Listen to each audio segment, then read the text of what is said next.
Добър ден в петък, 10 август. Във вечерните и нощните часове на много места в страната ще има превалявания и гръмотевици. Утре ще бъде по-често със значителна облачност, ще превалява в почти цялата страна, като в часовете около и след обяд валежите и гръмотевичната дейност ще се активизират, особено в централна и източна България.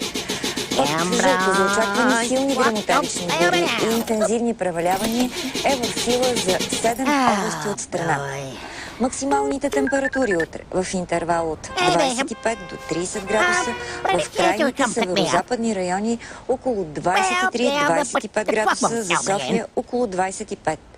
И по Черноморието утре облачността ще бъде по-често значителна, ще има и превалявания, вятърът ще бъде умерен с посока от северо